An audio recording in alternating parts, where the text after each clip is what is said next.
Untamed is going to be untamed. It's going to be a little crazy. I want to talk to my people. I want to talk to my brothers and sisters.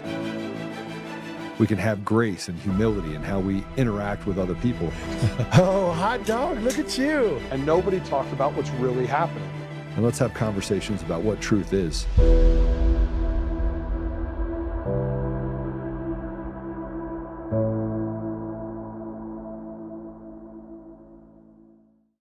Oh boy, what a day. So I'm sorry I'm late. I had to do a pre-record that you guys will hear probably on Friday of a pastor that we're going to have on. So we got some changes that we're going to kind of push out today. So I'm sorry I'm late, but let me just tell you about my day before we get started. So happy Monday. It's good to see you all. So left for the Thanksgiving holiday. This is kind of how the last 24 hours has gone. Got in at like 1 o'clock in the morning. Was that had to chase a deer out of the property that got stuck behind a fence. That was fun.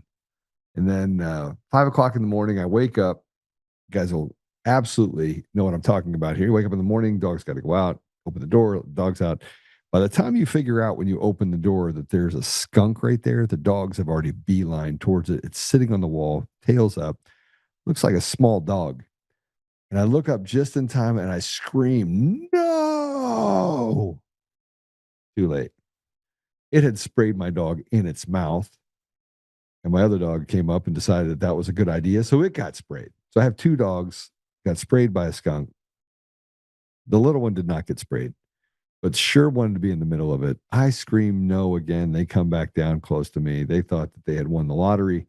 They did not win the lottery. They won the skunk off. And so out breaks the hydrogen peroxide, the Dawn dish soap, some other soap. We did everything to try and get that kind of squared away.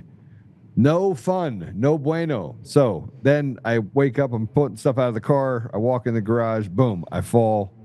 Bust my knee. Super fun. So there you go. That was the extent of my day so far on a Monday. I just wanted to go back to bed, not wake up, and just restart it. Let's restart our Monday. So I'm restarting the Monday with you guys, and I'm going to try and to do a few things. I got a really loud back in my ear stuff. So whatever you guys got to do, you got to turn down whatever's happening with Jared in there, please. Okay. So let's talk about today. It's going to be, there's a lot to go over. Tina Peters. It's hard to see all the stuff that we are facing right now. Guys, you guys got to do something about this background noise, because if I can't hear, I know they can't. Tina Peters, we're going to talk about not just Tina, but she is out of solitary confinement at the Vista Prison. I wanted to just get into that right away. So this is a update from Tina Peters. Let's go ahead and run through this again if we would. Update: Tina has been moved out of solitary confinement. We are grateful to the facility for performing an investigation quickly and moving Tina back to her normal cell quickly. There are still concerns for her safety, but at least she is not in isolation. Please continue to pray for Tina for a ruling from the judge. And if you can support her expenses, please go to tinapeters.us. God bless Tina Peters. Man, so here comes the problem. We have that, and I want to also talk about the fact that Lara Logan did an explosive interview with ex-CIA op Gary Berntsen, and drops a bombshell on stolen elections, and backed by Tina's own data, the own data she has in the 4 reports. In those 4 reports, you have obviously the report that was written by Mark Cook and others et al. And if we go back, any of the reports that you've gotten all the way back to 2020, and the one that was done by ASOG with Russ Ramson in Antrim County, all the reports point to fraud inside the Dominion voting machine. So what you're going to get by looking at Lara Logan's interview is more bombshells. Now, I don't, based on what I know, there's this thing that happens when you want somebody to kind of walk off a cliff. I still, understanding all of the things that I have and that I wrote about inside of the Substack and what I know about just how they did it, it doesn't jive that there are, that the formulas may be different, but the way that they do it, the math that they use in order to do it is the same. And one of the things that I keep going back to is the fact that they say Joe doesn't have credibility. Joe doesn't have credibility. Joe doesn't have credibility. Well, let me just tell you something. I'm just going to put it out there. I've been sued for the last 5 years. I've given up more than probably any other single person out there in this election fight. I often wonder when we're talking about Eric Coomer and that original call, like, why was he on the call? Why was Eric Coomer on the call? Why would he expose himself that way? And here's what I've come to. Here's the conclusion I've come to. No one in their right mind would write about wanting things to go public if they weren't this narcissistic, just very sick person. And that kind of aligns with the fact that Eric Coomer's a drug addict, that he's this is a guy that wrote about raping his wife. He ran into a building. He can lie with ease. It doesn't bother him to lie. Matter of fact, there's no sort of guilt that he goes through. And when he gets caught, the other interesting part about that is when he gets caught, he laughs about it as if he's proud of the fact that he got caught. And so I believe that when he got on this call originally and bragged about it, that he was he was drunk. He had to be. I mean, just thinking about who would, even if you're bragging to your friends, which he was doing with Antifa, you still would have a little bit of, I mean, if you were smart as he says he is. And I thought about my friends that I have that are really, really smart. I think I'm relatively bright, but if I think about my friends that are smart, they don't have a whole lot of common sense and they don't think about their actions before they do it. So, what gets me is that with all the information we have, with the stuff that we have out of the suit that was sealed in Washington, D.C., related to Dominion voting systems, and Patrick Byrne is in that suit as well. I look at it and go, why are these people not in prison? Why are they not in prison? You have whistleblowers, you have all this stuff, and the system is not designed to favor the people. It's always designed to favor the evil. And so we're going to go over a little bit of that. And I did call for justice on X. I named Eric Coomer, and Tina Peters is in jail. And in large part, she's in jail because she stood up to the machine. And we're going to talk about Matt Crane, and who's the county clerk and recorder County Clerks Association in Colorado, and how he's bullied all the county clerks to do exactly what he says. Whose wife worked for Dominion for over 20 years, worked with Eric Coomer, who has stood up and said, hey, I'm a Republican. He's not a Republican. He's just an evil person. He's just an evil, vindictive, just terrible human being. He's also a weakling, and a coward. But those are two other attributes that I think just define most of what the left is. But he also did a radio interview, which we're going to try and play a little bit of as well. But I want to play this. This is Lara Logan interviews former CIA operative Gary Berntsen. And he's explaining how the elections are being stolen in America. I'm going to tell you what my problem is after this, because I have some other stuff that I want to go over with you. And we're going to be joined by Jared, who went and visited with Tina this weekend. So we'll work some of this problem together. But I want you to play this, and then I'll tell you what I do and don't like about what was said. Go ahead and play it. They know where they can find the dead people that they need to get certain votes. They plan this, as Gary said before. It's meticulous. It's meticulous. These guys are experts at this. It's not just a few guys in a back room. You're talking about hundreds of statisticians and engineers, and they work it, for a year. And mathematicians and hackers. Right. We had a map out of Colorado when we were talking to our engineers, the guys that designed it, stole the elections. And we looked at it and we said, look, it's Denver here and Colorado Springs, all the Democrats, they said, and they looked at us in pity, Yeah. Like, here's something. They said, no, we just go to every one place where Trump wins 70-30 and he's winning 68, or we shave in every other place. We don't go near a Democratic place, because when they want to do recounts, they're going to go to the Democratic places. They don't realize we shaved in every other committee. We know every other county. We know how to do this.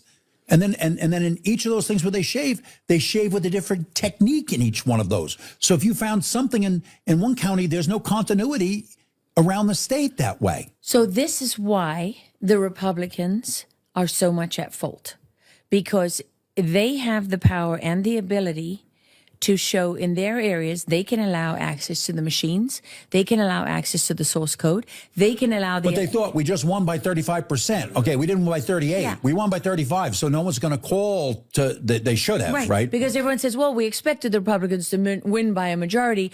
Well, it was a little less than we thought it was going to be, but they still won. So, no harm, no foul. But the evidence of the fraud is right there, and they could They show never it. looked at it. Okay. So two things. One, he said that they shaved 2% off and things like that. Okay, it's called a PID controller. You actually have a fixed point outcome of what you want it to become. So there aren't hundreds of statisticians. There are probably hundreds of people that are involved in the fraud. Some of them could be statisticians, and some of them could be programmers. And I truly believe that as they built the system, they built it. But simply put, Gary does not understand what he's actually saying. So he understands. He has met with people. He understands the functionality behind Dominion voting systems and others, but he does not understand the system. And that pains me, because when he said the things that he said before as the CIA station chief, which was about a year and a half ago, and he's talking about how they stole, that was closely related to how the elections were stolen. And not just in Dominion, but ES&S, Smartmatic, and down ballot, and being able to, it's not called shaving, okay? Basically, it's controlling the outcomes. You just inject ballots into it. And I said this before, that if, let's say it's 70-30, and the simplest way to put it is this: if you have 70 ballots on one side and 30 ballots on the other, that's 70-30, right? So the Democrat is losing 30% and Trump has 70%. Now, here's what I'm going to do for you. I'm going to take 1,000 ballots and I'm going to add it to Trump's deal. So now you have 1,070, and I take 1,000 ballots and add it to Biden's deal, and now you have 1,030. Is it still 70-30? The answer is no. Now, what you have is 50.25, and you have 49.75.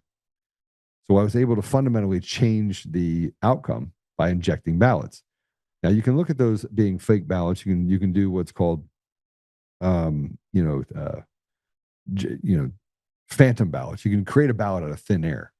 And I don't want to get into this, because I've gone into this over and over and over again. Everyone knows, like they look at it and they go, okay, Joe, you understand it. But also they said that I don't have any credibility because somewhere along the line, I don't even know.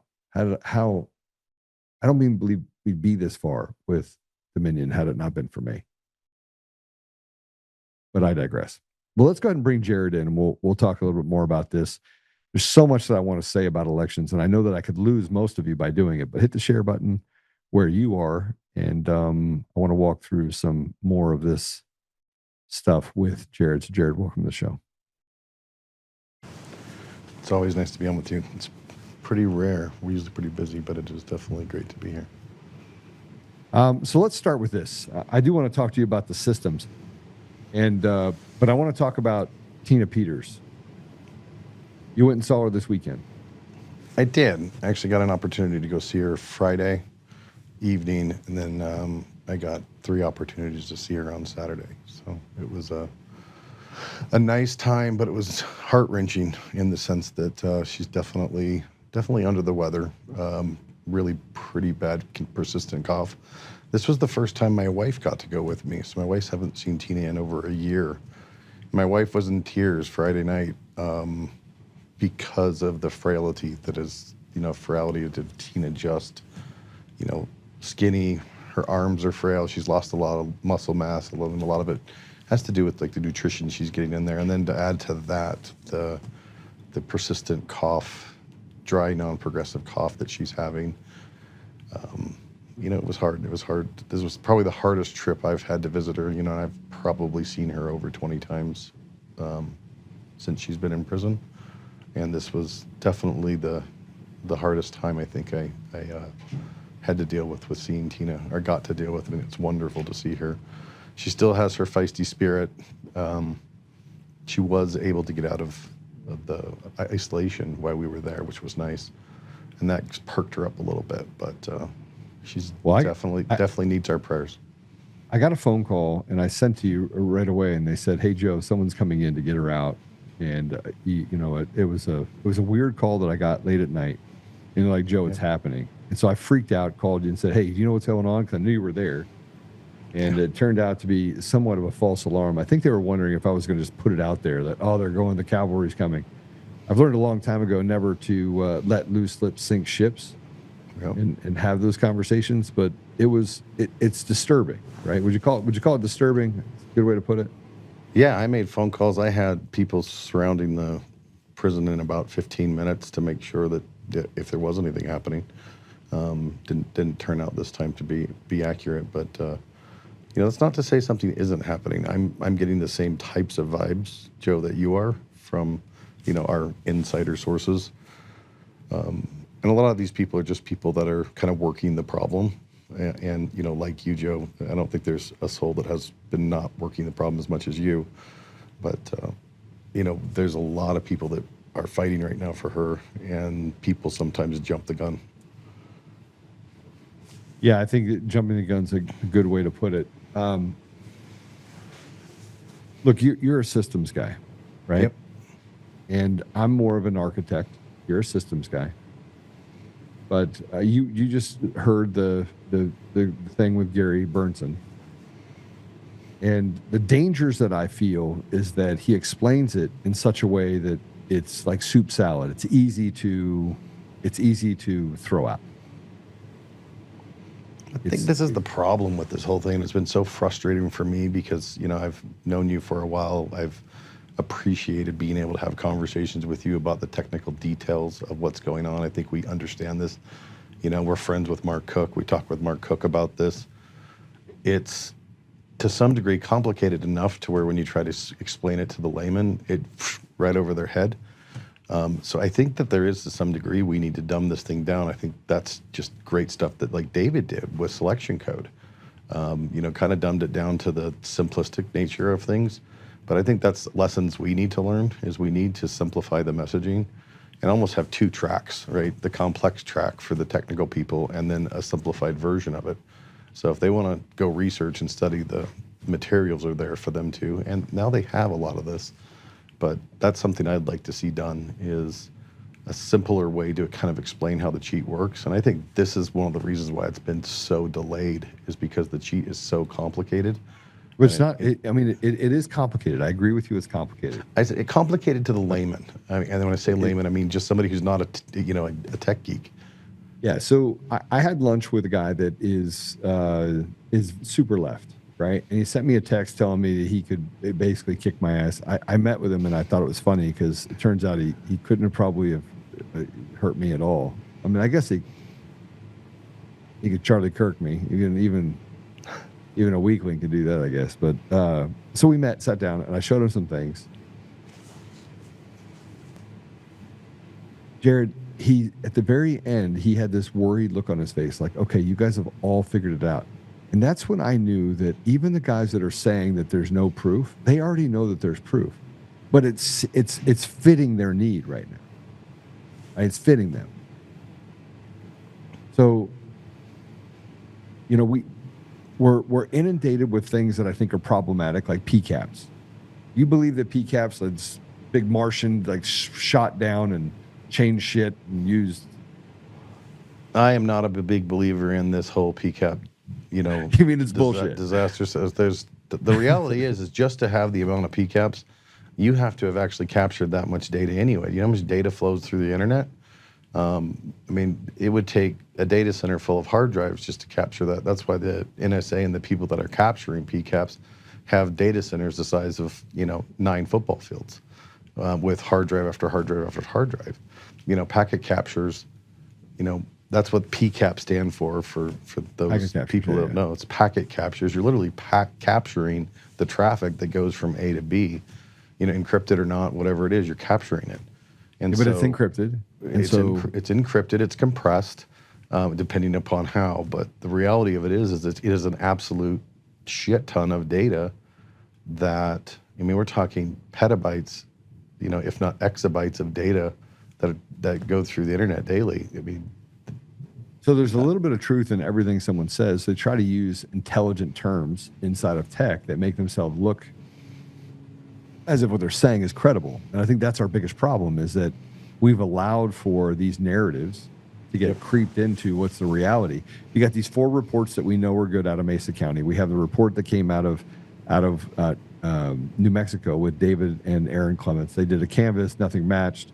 You have now what's happening in Colorado in 2025, the municipal elections that just happened, and now the canvassers saying, I'm not signing off on this. They're being forced to actually sign off on it, and we're told to be quiet about what's happening in El Paso County. And so then we have Nevada, and we have the stuff that's happening out in Nevada, and we have the stuff that happens in Arizona. We have the Arapahoe County cast vote stuff with Ed as well, and the Ed stuff Solomon. the stuff he just did in Mesa. A lot of people don't realize that he had the cast vote records from Mesa as well, and it were more messed up than Arapahoe. But they say that these are errors. And then we had the whistleblower that had an interview with John Case. I don't agree with the questions that John Case asked. I would have asked different questions, but it shows you that someone's a lawyer that is a layman, is asking the wrong questions to the right problem, right? Well, I mean, it would have been nice. I mean, I appreciate John, but I wish he would have included people like you, Mark Cook, a handful of other people, Colorado focused or Tina heavily focused, and gotten a list of, give me 5 questions you would ask. He didn't have to reveal it, but that way he could filter through that and give those out. I think that there was a lot of things a missed opportunity there, but it was still a fantastic interview. No, I absolutely agree with you. And it tells us a lot. And then we have people like Patrick Byrne, who is trying to signal to us that, hey, listen, we already know where all the bodies are buried. Jared, why is Tina still in jail then? Like, why is it that they don't walk in there, rip her out of there, and tell the Bureau of Prisons, sit your ass down? Unfortunately, I think it's 2 things, and both of these are kind of hard to say and probably will get me in trouble. The first thing is they want somebody, good players on the good side, or bad players on the good side, or operators, if you will. I think that sometimes they use a problem to create excitement, and I think having Tina there creates never let a problem go to waste, if you will, right? And right now, when Tina got put in solitary confinement, for instance, I think she was trending for at least 12 to 24 hours. I think she was somewhere in the realm of just her tweet alone was like almost 3.2 million. Conrad Reynolds was another 4 or 5 million. So you're talking 10 million eyes and another 50 or 60,000 posts around Tina. That's, focal points on election integrity. As much as I don't want to call out the election integrity, people, but I kind of feel that there's usefulness in that. The other reasons is that it comes down to Trump's doing everything he can, but I think there's a lot of players that this is just lawfare. This is absolute straight up lawfare, and they've got everybody fighting, and it includes on the good sides. I mean, how many times, Joe, have we dealt with she'll be out within a week or 2? A lot. Yeah, a lot. And it always gets blocked somewhere, right? Somebody within that chain of command, blocks it, and then people freak out again. The reality of it is that there is a 70-year-old Gold Star mom who's absolutely was doing everything in her power to support her constituents, is still in prison. And she's not doing well in prison. She's not meant for prison life. Now, she's adapted to a few things. I mean, I've got a whole bunch of fun stories that we will have to write a book about some of the silly things that has happened in prison with her. And she has some fans now in prison. There was, when we got to go to what's called a family reunification visit. So it's only every 2 months. You have to race. She has to literally run across the yard to prison to get to the common gym area to sign up in a pod. And a pod's like 100 some odd people. Only 20 can get signed up for this family reunification visit.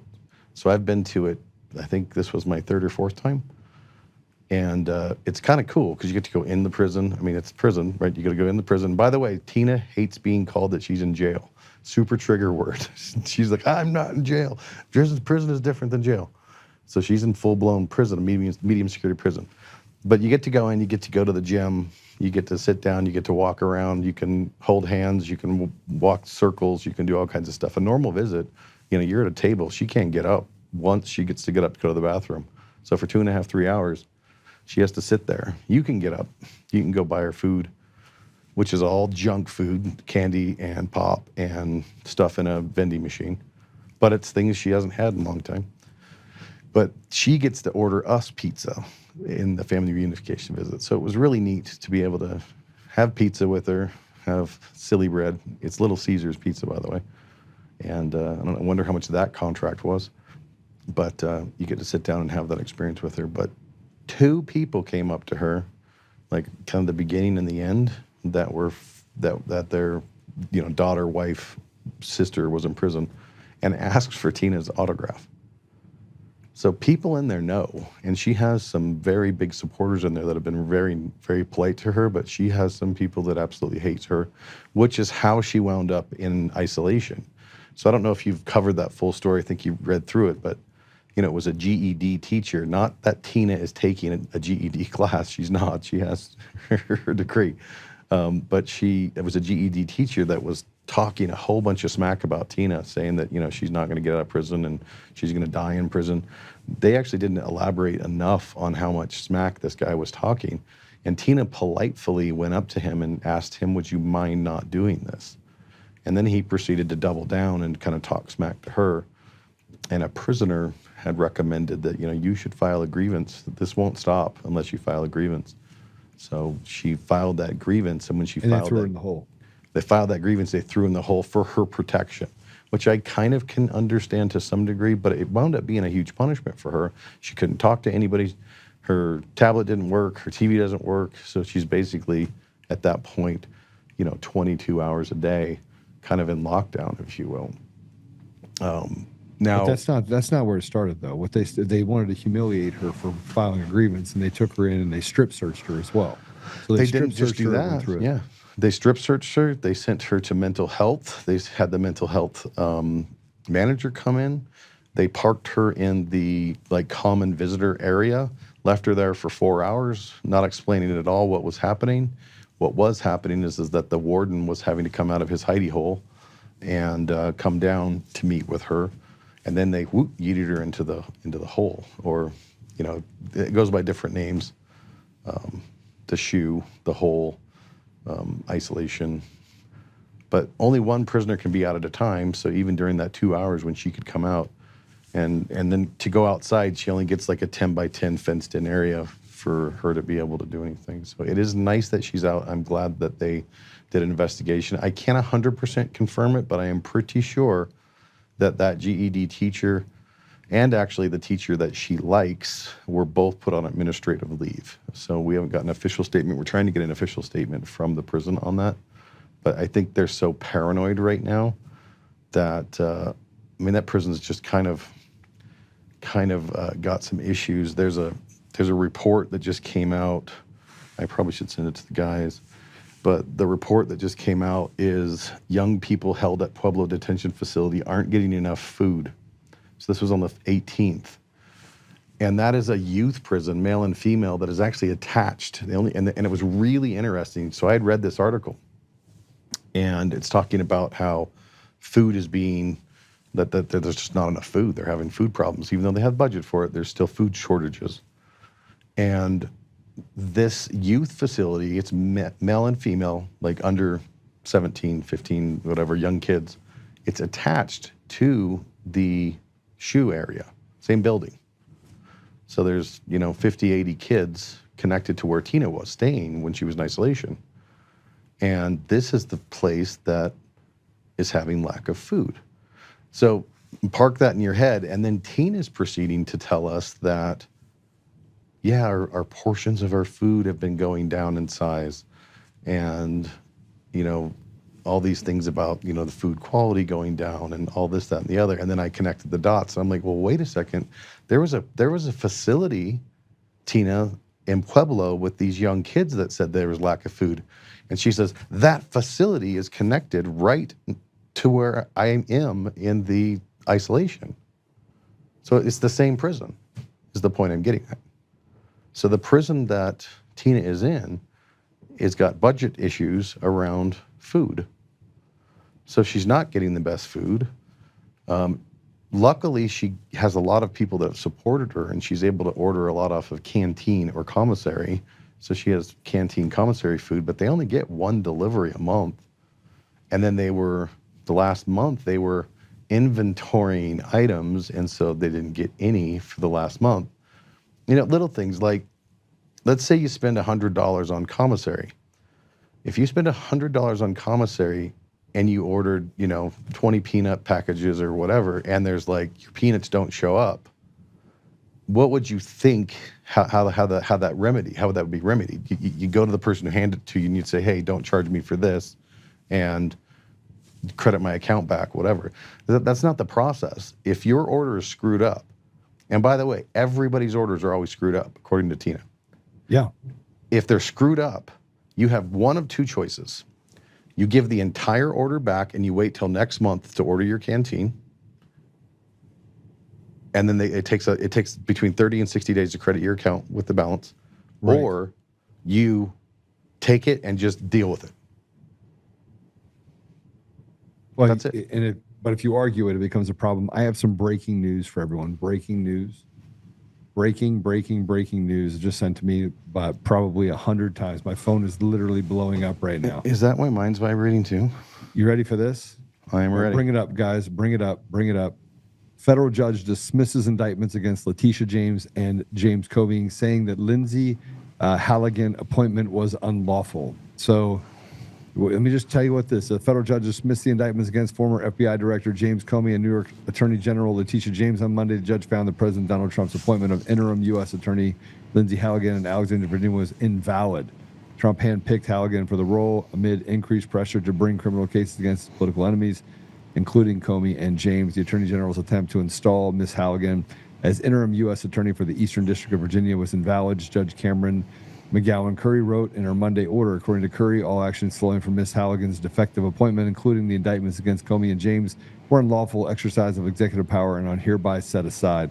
The judge tossed out the cases without prejudice, leaving open the possibility that the cases against Comey and James can be brought again, alleging the same conduct. But McGowan and Curry appeared to acknowledge in a ruling that Comey's such a move may not be possible since the statute of limitations for the charges has now passed. James issued a statement about the charges against her were dropped. I'm heartfelt by today's victory and grateful for the prayers and support I've received. All right, take it down. All right, let me just tell you something. I'm so angry right now I can't even see straight. You want to know why? Because I expected this to happen. They could throw a Gold Star mom in jail for 9 years while letting fentanyl distributors out on probation in the same area with the same judges. They can let pedophiles and people that hurt children. This happened, by the way, with Barrett, Judge Barrett. Judge Barrett let a pedophile out on the street on probation, no jail time, but put Tina Peters behind jail. This is the type of stuff that we have to deal with. By this time, there was over 800 Americans that were sitting in gulags that were charged with a 1512 charge, in essence of interfering with a official proceeding. Over 800.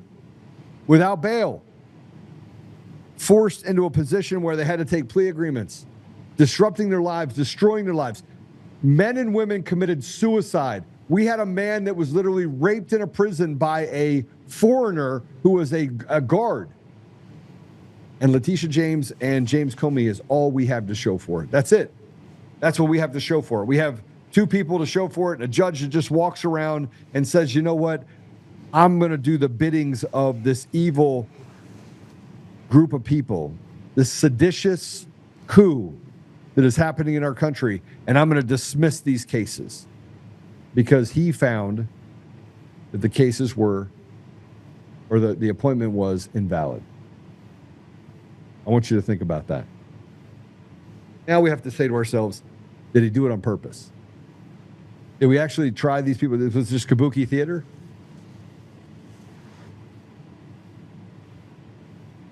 I can't. This is All right, bring up my post 6. Bring up post 6 for a second. Jared, I got to have you see this. So put him back on with me.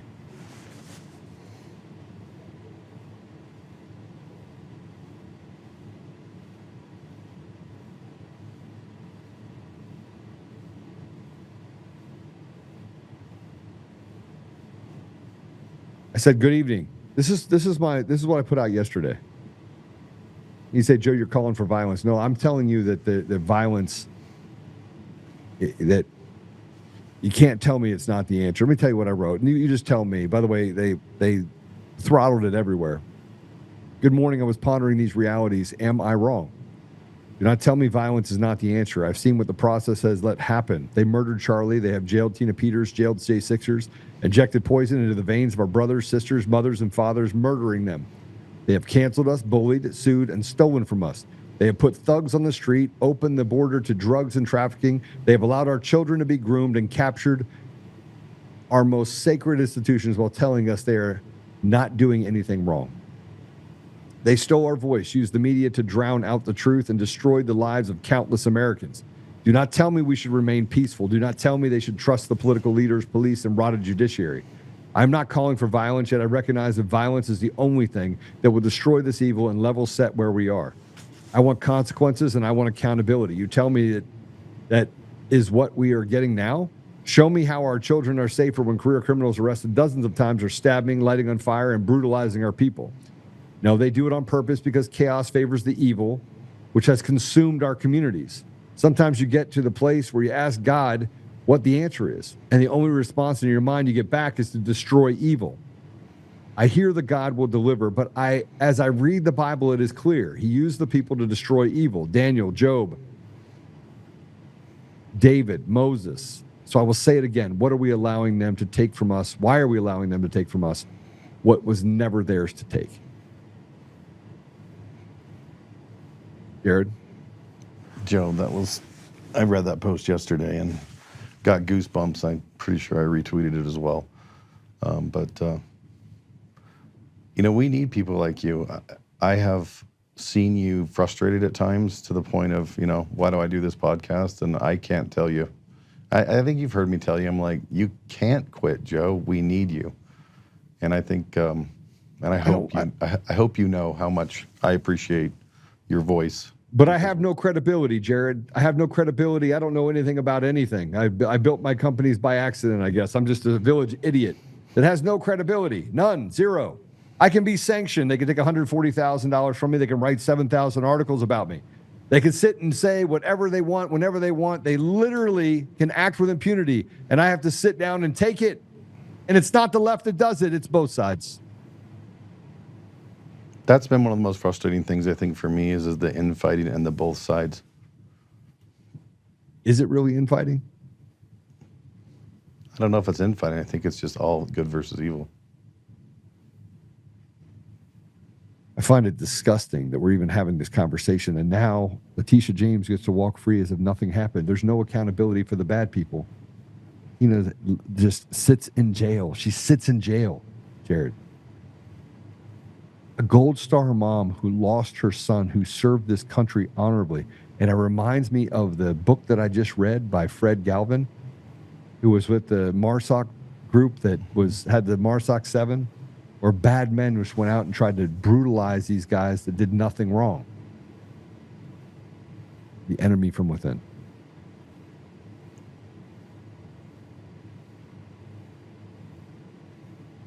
How do we get Tina out? Let's work the problem for a minute. Do we get 20,000 people? Do we surround the house of Jared Polis? Do we literally shake down the walls around him? I think we have to get loud. I think at this point, everything that I'm hearing from everybody who I consider can make a difference, including yourself, is we have to get louder. We have to send things to Judge Barrett. We have to send things to... Is anything off the table at this point? The only thing I would be cautious about off the table is messing with Vahalik too much, because Vahalik, I think he is in a very tough position with the decision he has to make around... No, he's not. He just has no courage. He has no courage, and he's looking at a political He's doing the same thing that pastors do when they say you can't talk about politics and all we're talking about is morals and ethics. I think you're right. I think he's trying to figure out, how do I delicately rule without throwing another judge under the belt. I mean, it's really about those guys protecting their own to some degree. But he needs to rule, because I think that's her quickest path to out, is Valhalla ruling and granting what should have been granted the day she was sentenced, which was her bond. And then she's out to continue to fight, her appeal. A lot of people don't realize her appeal's still going to go on for a year or two or more. Yeah. Even if she gets, her sentence communed from Polis, if he gains an ounce of, grace, she still will have to go through her appeal. I think all these people should be tried for treason and hung. I think Jared Polis should be hung. I think Jenna Griswold should be hung. I think Phil Weiser should be hung. I think they should hang by their neck until dead. I think they've committed treason and that this is seditious behavior against the United States, and they have literally held hostage all the people in the state of Colorado. And I think the judges, like Judge Marie Moses, I think the judges on this case that basically, oh, by the way, they added the $1,000 a day deal, give up the kid or we're coming at $1,000 a day. So as of last week, I'm now. They put that shit back on you? Back on, yeah, at a different level. Yeah, so the whole system is stacked by a RENA judge, by the way, a RENA judge, someone from the JAG office, or I think they call it JAG office. JAG, like military JAG? No. It's a judge advocate group. Oh, geez. Judge advocacy group. Yeah. So they and then it didn't want to listen to me. But they listened to the lies of Eric Coomer and his piece of shit demonic lawyers. The whole thing is about how do we punish people for standing up for truth. That's the whole thing about it. But they've captured the judiciary. I mean, that's how Comey and Letitia James got off. It's captured judiciary. Captured. It's beyond that, Joe. It's beyond that. So I've been doing a bunch of research and helping do some kind of deeper archives with things with Tina. Yeah. And I've been working with Apollo, and luckily I work for you and an amazing have evening freedom time, or take a Friday and go out there to film things. One of the things I have found, as I've known Tina for a long time. I was her security, I was her cybersecurity guy. I was there to help her out, and I've been around, and I have seen the true Tina. A lot of times people don't, they're not the same when you meet them in person. They've got that persona on interviews, persona on a podcast. You meet them in person, then they're a dick, or they're a bitch, or they're whatever. Tina is the most down-to-earth, real person I've ever really met in my life. And I know, Joe, you know this side of her too. Yep. She is as real as it gets, But finding out things that I've found out over the last probably 2 months blows my mind even more. When Tina says that, you may have heard this DMV thing about, Tina just wanted to fix the DMV. It's real. That's what she wanted to do. She was so frustrated trying to get cars registered, and it was taking forever, and she has to go sit down at the DMV for 4 or 5 hours. She just wanted to make a difference. So she saw the county clerk as a way that she could do that, and she saw it was an uncontested race. So, hey, that'll be an easy win. I can go in and I can help take care of this and be good to go. You had Sheila Reiner, Bobby Gross. Sheila Reiner termed out, and so that was why it was uncontested at the time. Tina put her name in, Bobby Gross put her name in, but Bobby Gross was Sheila Reiner's 15-year-old BFF. Both, by the way, worked for Dominion. Come to find out.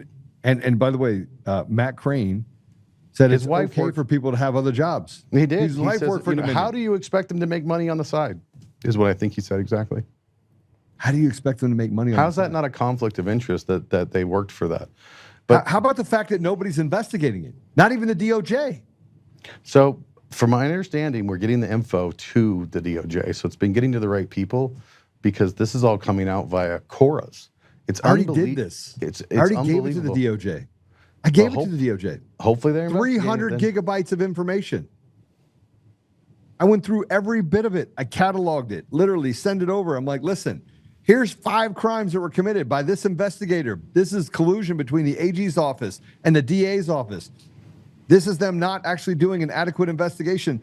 This by itself should actually have Dan Rubenstein disbarred and kicked out of office. Pretty simple. Well, we talk about the judiciary being corrupted, infiltrated, yada, yada, yada. The point I'm getting at here is Mesa County was the exact same thing. It was a good old boys network or girls network of people that have been working together forever. When Tina came in as an outsider to their organization, just like Trump came in as an outsider, Tina got railroaded. They let landmines like go off. A lot of people don't realize that, like, there's an example that, and I think Apollo's going to cover this in more detail, but there's an example of an employee that Tina hired. And the day she hired, do you remember that Charles Ashby? He's that shithead reporter.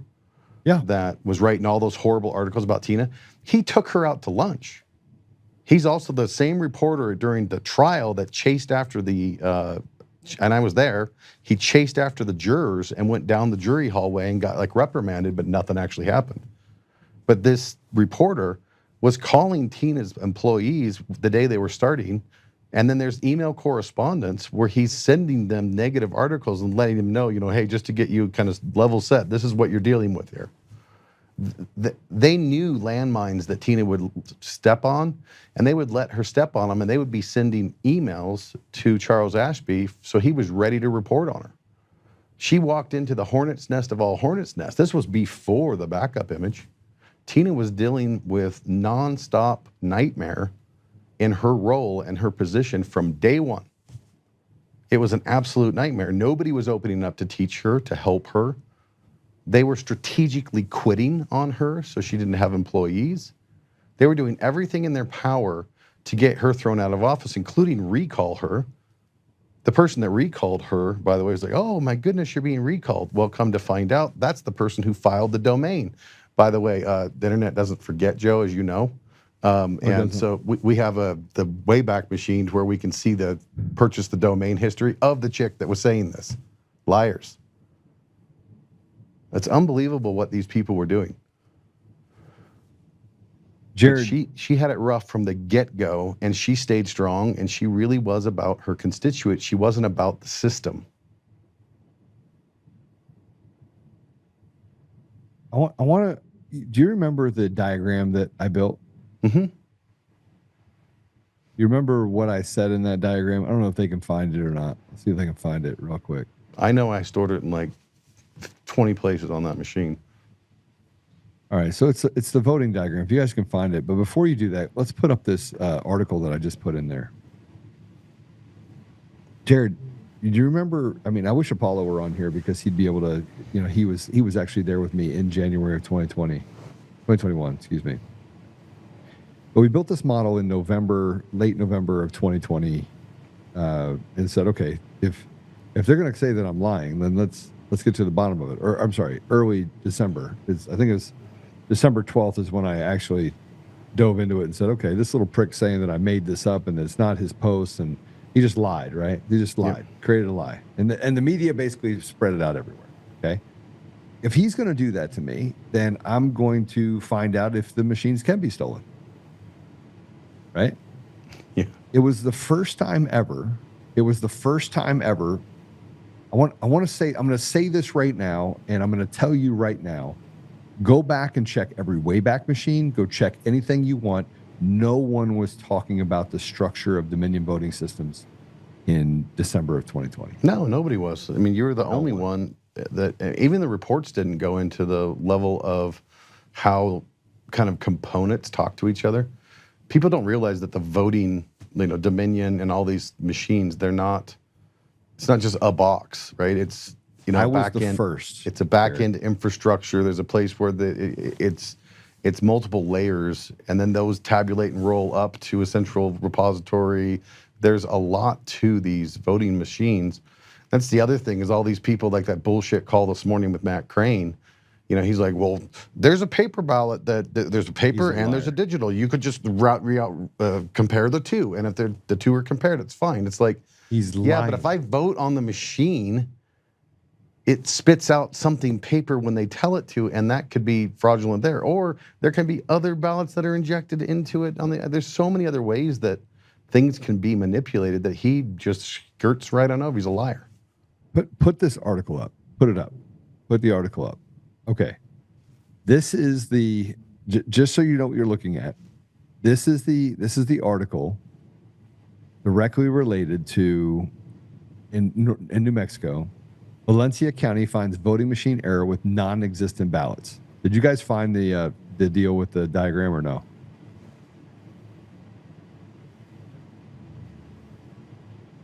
All right, I'll find it for you.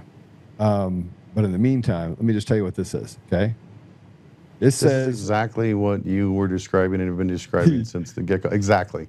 Since the beginning, right? This is since the beginning. This is a telltale sign of. Bro, I wrote the white paper. I wrote the white paper in January of 2025, and I was like, "Listen, here are the ways you have to get rid of the machines in the mail-in ballots. This is why you have to do it. You have to take it down." Bluff. I wrote but this in particular. Let me see if I can do this. Oh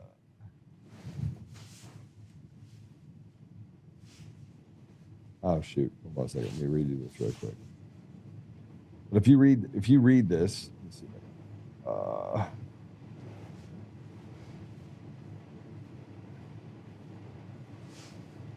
I'm going to find that thing for you. And I didn't want to do this, Jared, but let's be honest. They've slandered me up one side, down the other, right? Mm-hmm. Because I was first. I was first, and I understood it better than anyone else did. Well, it was dangerous to them. They had to, because it would unravel it. I mean, Joe, that was one of the reasons from the get-go. 2 reasons was that you were the one that was talking about something I understood, being a tech guy, and the fact that you have always been so loyal and so there for Tina Peters.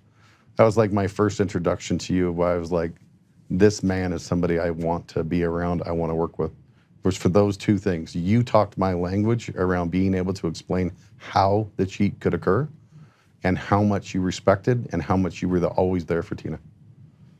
Those were the 2 first real things I knew about you.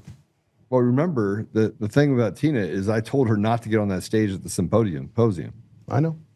And Sharona Bishop told her to get on the stage. Mike Wendell said, get on the stage. I mean, they used Tina Peters. They raised money on Tina Peters. You told her not to, and Juan told her not to. And she did. And then, you know who nobody talks about? Conan Hayes. I know. Who was the one that went and did the image? Conan. So did he do any more than that? Interesting. Oh, yeah, he did a lot. He said he's the one that validated the PCAPs. What PCAPs? They never existed. Dennis Montgomery. You know, hey, I've been digging into that too, Joe. Really interesting conversation. No offense to Mike. Sorry, Mike. I do love everything you've done, but I'm going to have to bring this out. What the hell, man? I missed this. There was a trial somewhere, but I saw the affidavits between Mary Fanny and Mike. Have you seen those text messages? In those text messages,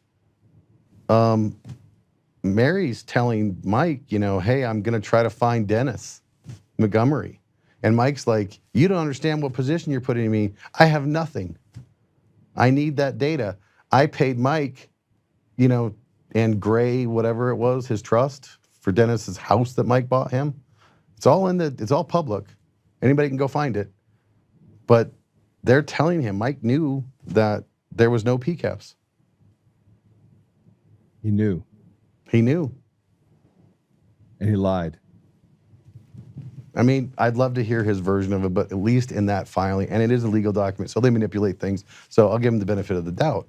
But at least in that filing and in those text messages, it tells a different story than what people typically hear. And then they also locked Conan apparently in like a room, because Conan was trying to explain how to view these PCAPs, which he got from Dennis Montgomery. But that whole story is... Look, let me just tell you something. I was at the symposium. I walked upstairs, and Phil Waldron was in the room sitting on the side, and Conan was sitting right there. I walked past everyone. They're like, you can't go in there. I was like, get out of my way. Conan in there? You know, Jared, this is how I operate, right? It's 100% how you operate. And they're like, yeah, he's in there. You can't go in there. I was like, get out of my way, or I will remove you. There's a little security guy. I'm like, I'm telling you right now, get out of my way. I walked in the room, sat down next to Conan. I said, Conan, show me the PCAPs. He's on his Apple computer, and he's going through and opening files and opening files and opening files. And I'm thinking to myself, if the thing we were talking about downstairs was PCAPs, you'd have already had it done. And I did what I normally do, Jared. I have to solve a problem. Now we got a big problem. We got a symposium with a bunch of bullshit. You're telling people to go look at PCAPs that don't exist, and you brought all these people out here, and you did this dog and pony show. And I keep thinking, and they brought up Dennis Montgomery. They said Dennis Montgomery was in the hospital. Had a stroke, and then you got people to call. And No. I didn't get people to call. I got people to go. You had people go? Go to his house and then follow him all the way to the grocery store, and then took a picture of him and sent it to me. I was like, is that Dennis Montgomery? They're like, yeah. I was like, well, that guy just went into the Winnie Dixie. He's not in the hospital. There's nothing wrong with him. I know they were reporting that he had a stroke or something, and that was... He didn't have a stroke. Why the data was there. It was a lie. But in the end, who gets caught up in it and winds up now in a very interesting position? In jail. In prison. In jail. In prison. Look who's in prison right now. Look who isn't.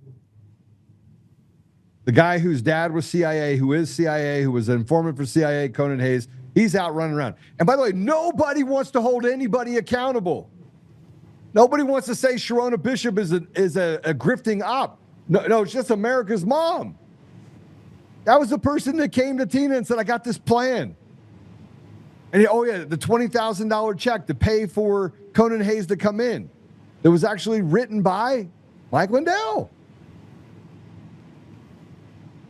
They've got all the data, got all the information. You can clean out the op, but brother, it is an op of magnificent proportion. And I don't know who, I'm 100%, by the way. I've had this conversation many a nights with Apollo and Tina. It was an op. 100%. It was an op. But who ran it? That's the piece. I know. That's the piece that I have suspicion, but I don't want to call the wrong people out because, I'm not 100% sure. But to me, it seems like there was a lot of people involved in this. And there's a lot of people involved. And Tina just wound up kind of being a sacrificial lamb. No, it was planned. They had to have one. They had to have somebody that would prevent everyone else from actually speaking or standing. Even if the conscience was eluding people, they just would not, because they were all selfish. It was all about themselves. And this is largely what our problem is that we have stolen elections that leave selected people, and then they basically just go through and use a machine of the judiciary and the lawfare. Well, if anybody who doesn't deserve it, that really truthfully, I have spent a lot of time with Tina, that truthfully does not deserve where she's at right now, it's Tina. She loved her people. She loved her constituents. She loved to talk. She opened her door to anybody that wanted to come in and ask about the problems. And by the way, Tina was a person that 100% believed that it was the gold standard election. She did not believe there was any problems with the machines. But she went and did her research and had some concerns. These were all like pretty innocent concerns, but they turned into major concerns when they were going to delete, it all started with they're going to delete the QR code. And why is that a big deal? It's a big deal because if this is your ballot, right, there was a QR code up here in the upper right-hand portion of the ballot of how that they were being fed into the system. And so she's like, well, if they're going to delete this program that was an unauthorized program anyway from the build, well, how am I supposed to deal with my paper again? That doesn't make any, I have to do something. I can't just have them remove it because then I couldn't recreate things. That was like the innocentness of what she cared about. Then it compounded as she learned more. But that's how it started in her eyes, that I need to get a backup because how am I going to deal with the QR codes that are on the paper? They wouldn't be able to read them. All right, so let me show you. Put that paper back up for one more time because we didn't get to go all the way through it. I want you guys to understand. It says, Deputy Clerk Brenda Hume said the issue was due to their machines from Liberty Voting Systems, formerly Dominion Voting, which can count ballots. County has 2 of these machines, but only one was used on election night. After the votes were sent in, they realized the unused machine was tallying up extra votes. On 12 races that were different in the vote count versus what it is today. What it is today is correct. It's now correct on the Secretary of State's website as well. Liberty Voting System said it can't give Valencia County an answer as to why the issue happened. Sounds like to me that they made a last minute choice to only use one of the two machines. The other machine happened to probably still be online in like a server room or a sealed room, and might have been phoning home, and they went and messed with ballots, messed with stuff, and messed with the wrong machine that didn't have anything in it. 261 ballots, 204, extra ballots were tallied during the election. It sounds like it was from the offline or supposedly not used machine. So then how many ballots were in the first machine were actually done as well? Was it 500 ballots? Is a relatively small area. So is it 500 ballots that they added to it? Is it 400? Is it 800? Is it 1,000? I don't know, because guess what? They also won't do an audit. But let me put up this model real quick. Do you remember this model? This was my model. I do. I've stared at this thing for hours. So when you look at this, remember, we didn't have any of the information that we have today. We didn't have any of it. And this is one of the reasons why when I went to Washington, D.C., it was a real problem. And if you're on your phones looking at this, you're not going to be able to really understand it. So I'm going to start right here at the absentee ballots, because I said that the mail-in ballots are basically the gas to the machine, right? They scan the envelopes for barcodes. You can do an inspection. I call it adjudication 1. They're like, you don't know what you're talking about. It's not an adjudication. It's signature verification. Okay, that's called adjudication. So you're adjudicating that it's real, right? Mm-hmm. So from there, you can say compare it to records, which means it has to be voter registration, some sort of way that they can compare those to records. And if it's rejected, it goes to write the cures. Cured goes back to an inspection of the signature. Now, once it's verified, you go to that little arrow right there, or little check mark. You then, about 14 days before the election, you separate, 15 days, excuse me, you separate the ballots from the envelopes. Now, remember, we've never been able to get to the bottom of envelopes because they've never made them available. This is some of the things you had with like creases of paper in Maricopa County. None of this information, Jared, did we have access to any of this in 2020? No. So how the fuck would I know how to do this? Am I just clarifying? I know what you did. You read system manuals. And it was boring. And by the way, let me just put something else out there. Jared, did we have AI in 2020? No. Nothing that nothing that could, nothing like we have now. The stuff now is ridiculous. We had nothing like that. So if you want to go back to 2020, we had none of that. And I did what's called it's a flattening of the processes, and you squeeze them together. So you take the manuals in Pennsylvania, take the manuals in Arizona, you take the manuals in different states, you compress them, right? Also RFPs, RFQs, things like that. Stuff that gives me information, right? So I read it all. I've created this board. This board had all this information on it, and I was like, I know how they stole the election. But from there, it goes to fake ballots and phantom ballots and ballots. So you have the actual ballots that come in, then you have the fake ballots. You have ballots that don't have envelopes. You have ballots that were delivered in the dead of night, right? You had all this stuff that these other ballots. That's why you had massive amounts of dead people that voted in these elections, is because they needed to have enough space where they could manipulate the vote. Now, you only need space to manipulate the vote if you do an audit. Otherwise, it's just a bunch of paper, right? Yep. See that thing with phantom ballots? Yes. The ADA, the American Disabilities Act, says that you have to be able to create a ballot out of thin air that makes it look like it was filled in with the human hand. So as a result of that, they have the ability to create phantom ballots inside the system. You can pre-program them. You can add them up. They sit inside of an adjudication process, which goes into tabulation, and it sits in what's called a suspended state. Yep. That suspended state, it stays there. Remember the error rate? It's really high. Well, they were batching out entire 100, 1,000 ballots at a time that there's no way a human could have looked at them and saying, all Biden, like all at once. They're just doing these global batches. So when it's a good count, it goes to the tabulation transfer. When it's a bad or a questionable one, it goes to adjudication 2, which determines the intent. Now from there, I said, okay, you have to have the ability. Remember when the systems went down and came back up? Yep. They've clarified this now. They don't have to do this anymore, but they did then because they haven't perfected it because no one was really looking underneath the hood. When you go down, you come up. Now, once you have all the ballots in, what do you know about? You know who voted, right? Yeah. What else do you know? Potentially how many people voted? Once you know who voted, what else do you know? Who they voted for? Who didn't vote? Oh, that's right. So you'd have to have some way to create a process You know what to registered attach. voters? Yeah. Right. So you just have to go and grab a bunch of names, bring them back down, stuff them into it because you know who voted.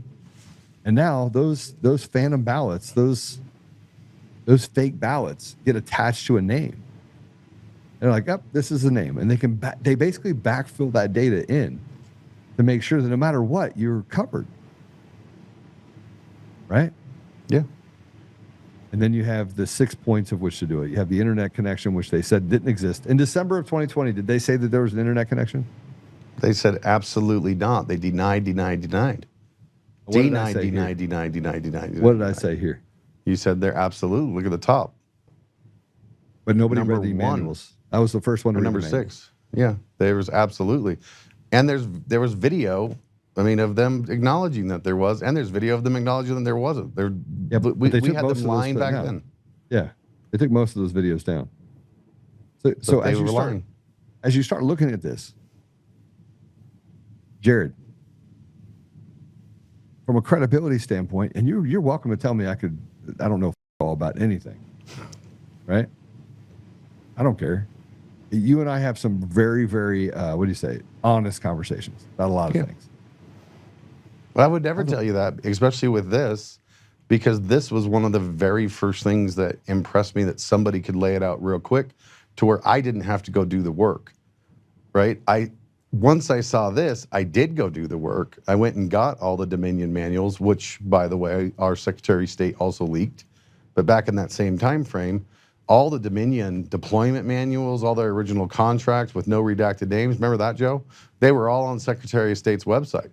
The passwords being leaked on the website, that wasn't the first time something like was put on the Secretary of State's list. The whole entire RFI, RFP, the contract, every Dominion manual was all publicly available for years on the Secretary of State's website.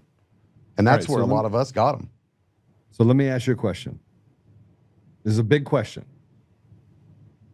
Ready? If this is true, what I just showed you is true, and we were able to prove it backwards to all the information related to the Dominion voting system, we're still seeing it happen right now. And Tina Peters had 4 full reports.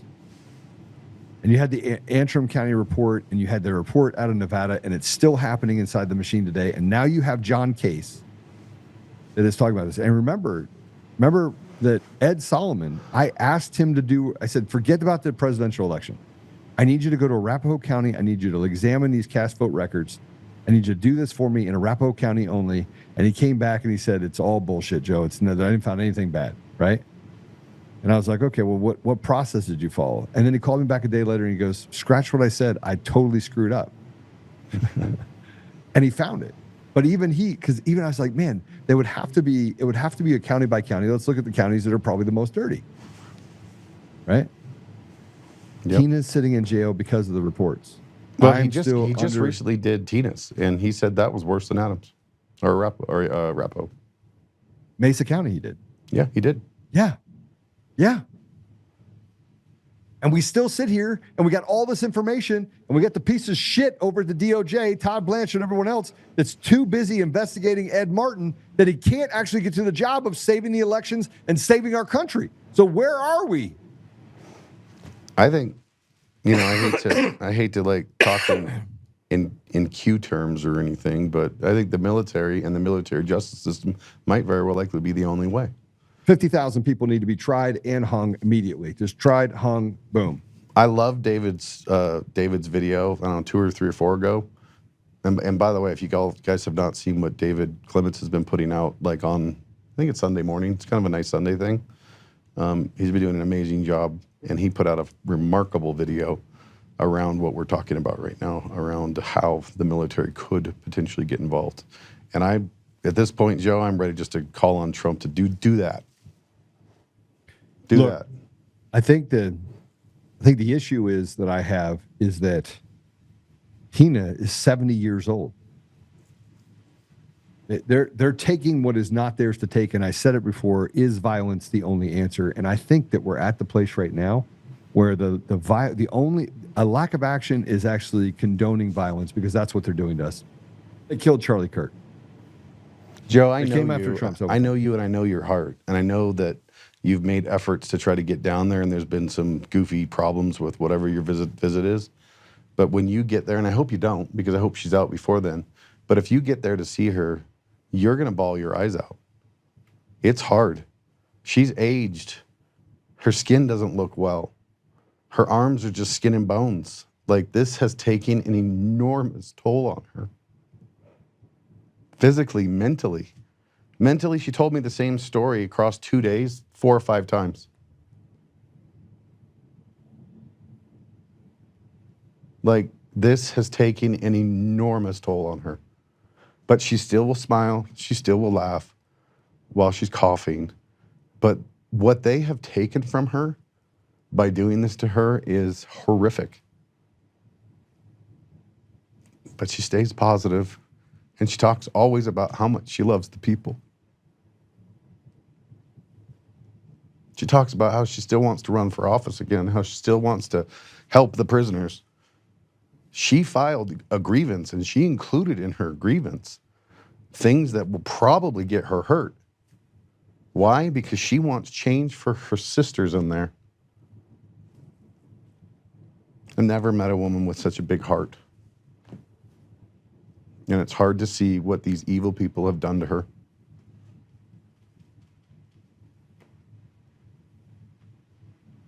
She told me, Joe, how much she appreciates you too. I love Tina more than anything. She loves you. I can't.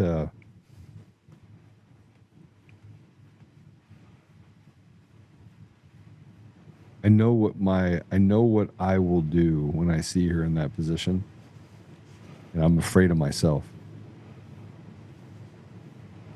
I will tell you, there's some good people in there.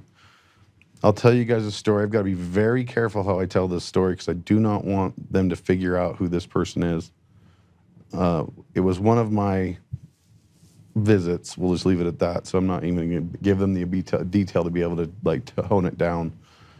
But I was walking into the prison. Now, one of the things I've learned to notice is that the guards and the people that come and visit, it's kind of a regular group of people.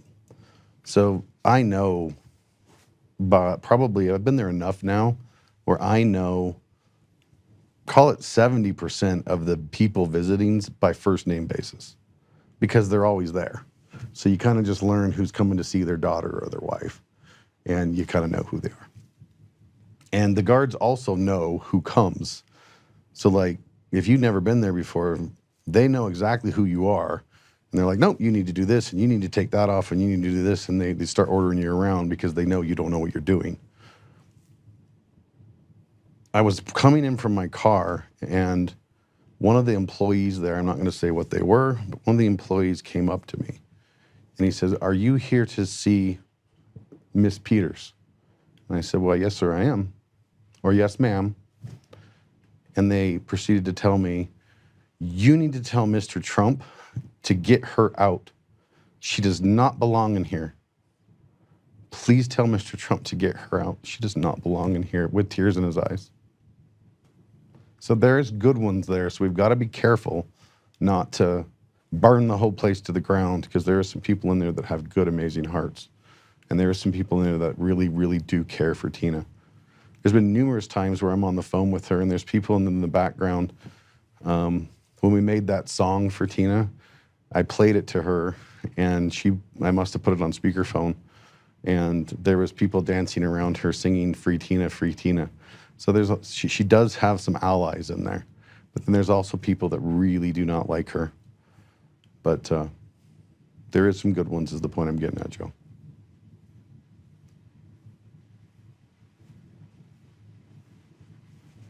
There's a lot of people too that just Nuremberg trials kind of people that just follow orders, if that makes sense. They've got a good heart, but they just follow orders and do what they're told. That's most people. That's most people. That's most people.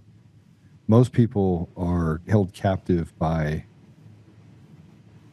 not evil people, apathetic people, people that frankly are jealous of the character and or the things that others have.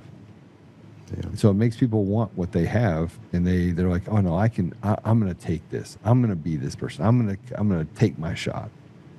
And I've never been upset at those people, but I've been upset at those people who get in that position and then fail to do what is necessary when it gets tough because they're afraid of what it might result in. And that's a vast majority of the people on our side, right? I mean, I put Steve Bannon in that deal. I think Steve Bannon is one of those people that, I mean, Tina will reach out to him because he has a large audience. She'll talk about it, but I don't believe that he cares about it. And that's just my thought. So I will leave it at my thought. But it does upset me. I'm grateful for all the people that come out of the woodwork when things get loud. Yeah. But I will tell, even if they're a useful idiot, yes. Yeah, I'm grateful for it, but it is surprising. You know, when I was first doing like security cyber stuff, helping Tina back her devices up years ago, I was kind of telling her that she had this huge network of people and this, that, and the other. And I was like, when this starts kind of heating up, you know, be ready, especially like from a cybersecurity perspective and like who you're communicating with, to have your circle shrink. You know, you're going to have a very tight group of trusted people that you're going to be associated to. And we were talking just this last visit. She was like, boy, were you right. My circle is so small now. But she has a very small circle of kind of like people she 100% trusts. There's a lot of people that you know, want to write a book now and want to do this and want to do this. There's a lot of people come out of the woodworks, especially when things get hot. When things start going viral, you know, my phone starts blowing up, and Apollo and some of the other people that you know, phones start blowing up, and Tina's phone starts blowing up. And people they don't like the fact, they do not like the fact that I tell them to fight harder. They get mad at me. John Case, I screamed at him. And it's not that I don't dislike John Case. But I'm like, look, you guys are just, you're fighting like cowards. You're not fighting to win. You have to, yeah. And I believe, frankly, that in Tina's case, they should have been willing to go to jail for contempt of court. They should have been willing to go to jail for what Barrett did to her. Yeah, we need more fire starters, right? And I don't mean literal fires. I mean more people that bring up the point and keep the thing going. There's a lot of people that are willing to continue to throw gasoline on the fire. Right. And there's only a handful of people that are actually willing to go start it. And we need people that start it. You know, Joe, you and your followers, your supporters are always creating the movement, creating the fire. We need more of that. We need a lot more things kind of popping off in a good way to support Tina. We need people, you know, calling Polis with respect and saying, you know, hey, this is what needs to happen. We need to get loud. I mean, that's the general consensus right now is that we need to continue to get loud. You know, I'm partially grateful that she got thrown into the shoe because it caused a viral push for the entire world to, you know, actually like start seeing in what was going on with her. Some of these things, you know, created that. But at the same point, who gets hurt again? You know, poor Tina. Remember when we sat down and walked through all the data, that 300 gigabytes of information, and I'm like, holy shit, did you see this? And you're like, oh yeah, I've seen that. And the fact that they basically tilted the entire investigation against Tina. Yep. Why with that information? And it's a rhetorical question. How does Elon Musk know that they stole the election? President Trump know they stole the election. All these people know they stole the election, and they let these people walk around.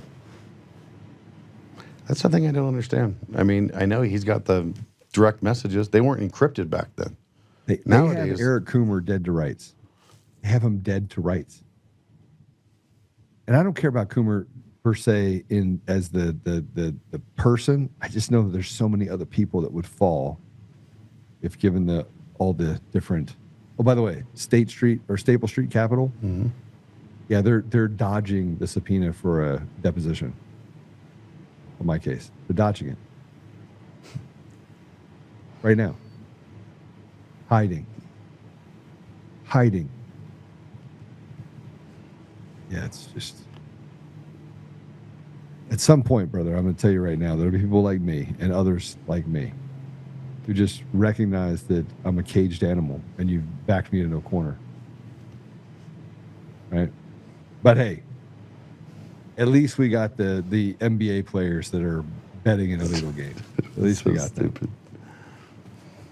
All right, I'm gonna let you go. I'm gonna run through some other stuff. All right. Well, I appreciate you, Joe, and I know Tina is unbelievably grateful for everything you've done and been there. You've never left her side, and she knows it. So I'll talk with your assistant and see. Hopefully, we can figure out how to get you in there. I know it's been hard. The approval process is kind of a pain in the ass too. You know this. So yeah, I got to get there, but I mean, it's the same thing when I start talking about Dave Bears. You guys better stay on. I'm going to talk to you about Dave as well. Another amazing individual that doesn't. Oh my gosh! Ah, man. When you get back into town, I'll show you a message he sent me. It was a pretty sweet message. Kind of was really, really, really nice. It's like, bro, don't worry about me. Don't worry about anything, but just focus on your health right now. He's still thinking about other people. Unbelievable. 100%. Yeah. All right, brother. Well, I appreciate you so much. Right. Thanks for everything. God bless you. God bless you too. Brother. All right, so we have some other stuff to talk about, but I'm going to do this right now. Do you guys have the Give, Send, Go for Dave Bear?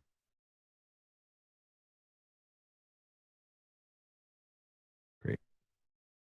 Let me see if I can get it to you real quick. I have spent an enormous amount of time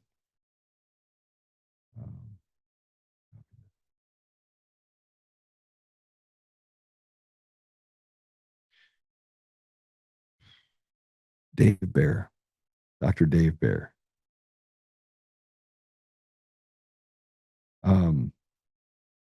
Like Tina, I mean, I'm just going to tell you that I've contributed and taken care of Tina for better part of the last 4.5 years financially. And during that time, it has been tough because I did not have the resources and I just kept trusting God.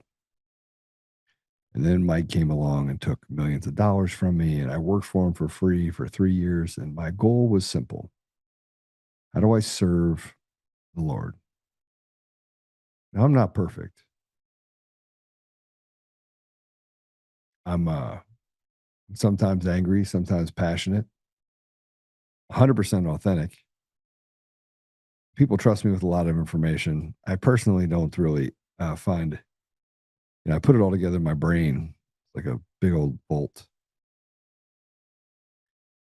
But I've tried to live my life in such a way that I support and take care of the people that are the most vulnerable among us. And Tina was one of those people. Mike was one of those people too. Mike was my friend until he wasn't. Until he decided he was. Until I decided. I was still the friend. But betrayal is one of those things that just it's difficult. And even in betrayal, I showed up for Mike Lindell's 2 days of trial and took a beating for 2 days. And defended Mike. Said, hey, look, he's been taken advantage of by a lot of people. Never did get a call from Mike that says, hey, look, thank you for being there for me. Even when, people that he had given millions of dollars to and had grifted from him, even though those people took from him, he knew that I showed up because I truly still loved him, even though the guy had betrayed me. And people have said to me over many times, Joe, why can't you all just get along? And why fight with people? Like, why are you fighting with Bannon?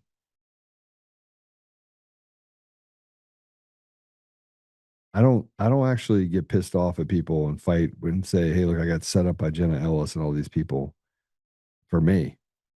I do it because of how they and what they do to other people. It's super important for me that other people that maybe can't, that'd be devastating to, don't go through the same thing.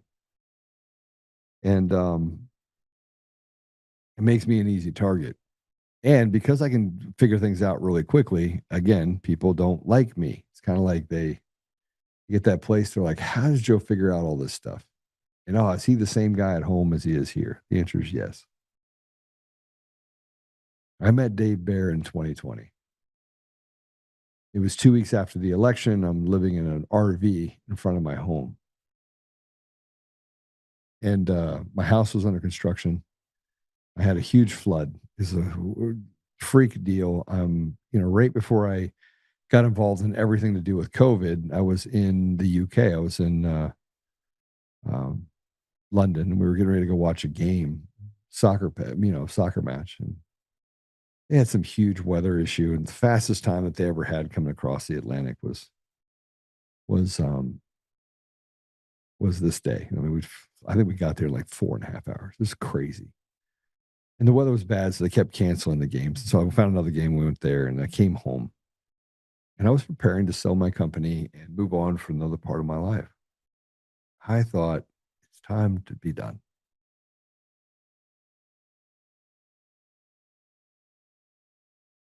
And then 2020 happened. And it questioned every norm that I've had. It questioned every norm. It changed every one of you. You found out things about yourself and about people around you. It divided us in ways that I don't think we've ever been able to appreciate. And yeah, in large part, 2016 did that when President Trump was elected the first time, which is why I say there's a large part of me believes that they did it on purpose. They wanted this division, and they needed the polarization, and they needed to be able to pull on both sides emotionally, and then create enough lies that people didn't know what the truth was, which creates another conflict within themselves that they have to pick a side. Is President Trump what they said he is? Is he who they say he is? And ignore all the facts and the things you see in front of you. Should we be talking about cutting off kids' penises and grooming children and books and everything else? And how do we become so polarized on things that are just ridiculous? Anyway, fast forward to 2020 or into 2020, started FEC United. I felt like I was just being drawn to this. Same time, I'm an Ernst & Young Entrepreneur of the Year nominee and then a finalist. And they told me, you're not going to win if you keep getting involved in politics. It's a bad look for us. Just shut up. And I just couldn't. I got really sick with COVID around the second week of November, sorry. Coincidentally enough, around the same time that I met that Chuck Faddis guy. And I got really, really sick. My pulse ox was under 70. And here the guy that is a dentist. Super good man. And his wife sends me a Facebook message, and I'm in serious trouble. And the death threats have already started. Apollo's sitting in a little Ford pickup truck sitting out in front of my house. He's protecting it. There's another guy that's there that's security for my family. I can't get out of bed at all. Like, there's no getting out of bed. The house is completely in shambles. It's literally vanilla box. There's nothing. The drywall was barely in the house. I mean, literally everything was taken out. And Kim asked the question. She's like, "Hey, do you need anything?" And I was like, "I can't get over this COVID." I mean, I'm talking not get out of bed. And I just checked messages. I couldn't go to the hospital because I thought they were going to kill me. So she goes, "Well, my husband's a doctor. He's an oral surgeon. I'm going to have him call you. We'll just get this set up." I couldn't stop coughing. I'm going downhill. And Dave shows up, gives me an IV, gives me steroids, ivermectin, hydroxychloroquine, put his medical license on the line for thousands of people in Colorado, thousands. And he hangs an IV bag from because I couldn't, there's no part of me that was even functioning. Slide downhill would be an understatement. If I went to the hospital, I would have been the first candidate that they put on a ventilator. and gave me steroids, did all this stuff for me. And the next day I felt so much better. But he hung the IV bag from a piece of drywall up in the rafters before they got it all finished up, a hole in the drywall. And he saved my life. And he had to come back 2 days later, give me another one, give me another IV bag, and saved. You know, because I went downhill after that. He gave me some more stuff, and then finally I started to recover. And then I would call him over and over and over again. I'm like, hey, this person's in trouble. Can you help them? Yes. Hey, this person's in trouble. Can you help them? Yes. It's like Ray Ann Weber, Dr. Weber. Same thing. You could not stop helping people. He did this for thousands of people. He took care of his own clients. And then from 7 o'clock at night until midnight, he would go out and help people. And he did it out of his own pocket. Never asked anybody for anything. He never took $1 from me. He's like, no, I got you. I don't need anything from you. So fast forward 3 years later, when they found out that he had a cancer over his heart, and he had to go into chemotherapy, and it basically took away his ability to use his hands. He had neuropathy in his hands, so basically it's painful in the hands and feet. It always feel like they're numb, so he no longer could be a surgeon. It's kind of bad karma, right? So you have the stuff that happens. He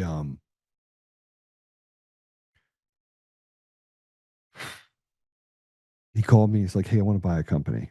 I was like, okay, I'll help you buy a company. And so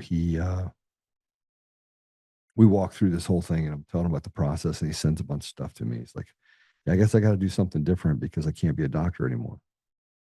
And so I was like, listen, why don't you just come work for me? You can be the CEO of one of the companies, the tech companies. We'll start this thing up and just let you just have it. And so I did, and he did. And everyone that ever met him on the company side loved him. Loved him. He was that guy. And they had to crack his chest open to take that cancer out of his chest, right? So that things went swimmingly for about 1.5 years. And then in late 2024, early 2025, he came to me. He's like, listen, cancer's back. And I got this tumor over my heart again. They're going to have to crack my chest open and take it back out. I'm going to do chemo. Chemo the first time nearly killed him. And so they went in and said, okay, we're going to take it out. He had been taking some stuff that we would take, ivermectin, fenbendazole, and methylene blue. And so when they went to go do a biopsy of it and they pulled it out for the cancer, it was necrotic. It was dead. So they were like, okay, well, let's just take it out. He's like, man, thank goodness. They took it out. And one of the things we said is, well, why not put you on a chemotherapy and so to kill up any of the epithelials that could have, the small cells, the little small cells, not epithelial, but small cells that could have dropped into his cavity when they were taking the cancer out. And he had to, and I'm telling you a little bit too much about this because it just shows you every day I would talk to him, and every day he'd like, just what Jared said. How are you doing? He'll send you stuff like, hey, how's it going? Just crack jokes with you. He's a man that has an immense amount of faith in God. He constantly is telling me, Joe, you gotta take a different path for this.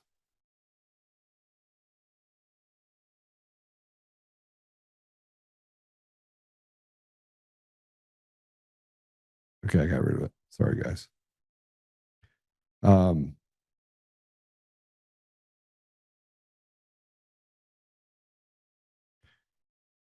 So they didn't put him on the chemo. And then the cancer came back inside of his lungs. And this time it was an aggressive cancer that basically just plays hide the weenie. And it grew really fast. So they put him on chemotherapy. And that after they cut it out, so he lost his left diaphragm for his lungs. I have a hard time talking about this deal, and I know that we talk about politics and everything else. I'm slowing it down because you have all faced some of this. We have Cherry, Mr. Cherry, who built that cross for me that I have in my office. And his wife was dying, and he drove 8 hours from Ohio to Missouri to deliver this work of art that he had created. It was this wooden cross. And then he drove 8 hours back, and his wife died a couple months later. So we forget about the relationships that we get in the middle of all this. And so cancer, after being on chemo for 4 weeks, of his body bloating by 60, grew, doubled in size. And the immunotherapy says he has a 1 in 100 chance of, like, if it's scale of 0 to 100, he has a 1 for immunotherapies working. That's like CAR T cells, any of that stuff. And this is an aggressive cancer that, frankly, they haven't been able to study it very much because, frankly, nobody lives long enough for them to do it. So he gets told he has very little time, and then I'm like, let's go to Mexico, and I'm doing all this research for him, and then I'm trying to, he still is, we're still paying him. And he has 3 young kids. He's a beautiful wife. He's 47 years old, almost 48.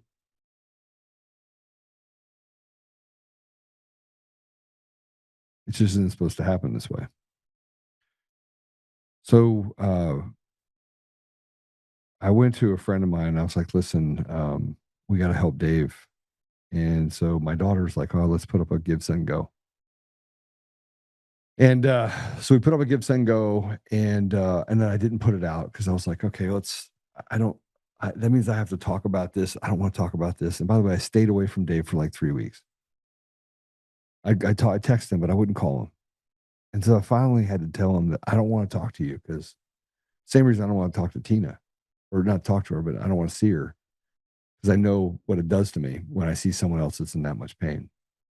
So we finally built this Give, Send, Go. And look, it's not even that I'm asking you to give to this. I'm asking you to give to this for, it has nothing to do with me. If it's $1, it doesn't matter to me. It's there's not many things that I've been this passionate about. And the surgery that the thing that he's going to do in Mexico, he'll be away from his family for 3 weeks, is about $50,000. And then the second one, if this does work, will be another $50,000. And he'll have to do this probably 2 or 3 times. And we're not really, we're under no, thing that says that this is going to work, and it's just going to give him more time. Maybe he gets a couple years out of it, maybe. But they gave him 30 to 60 days. So we're doing whatever we can to get him there. And so whatever you can do to help Dave, I would ask you to do. I don't have any, he's a guy that literally would put it all on the line for every one of us. And he has. So, if you can give, great. I think we put it up there. It's givesendgo.com/Dave Bear, DAVEBAER. So bear differently, like bears in the, I think it's French. I don't know. Anyway, I think about all the good times. You'll be able to see some of his family, his children and his wife in the pictures. His sister-in-law. He was a crazy guy, man. He's just one of those terrific people. And I'd say the same thing about people that are in this comments too, like Gammy Sparkles, amazing woman, has done amazing things, continues to do amazing things, but he's quite the fantastic human being. So if you can give, it's great. Givesendgo.com/Dave Bear, DAVEBAER. Okay. Now that I did that. Yes, in the comments. Yeah, I slowed it down because frankly, it's tough for me to talk about it without getting upset. So yeah, good dude. Okay. Last thing I want to talk to you about before I get off this podcast.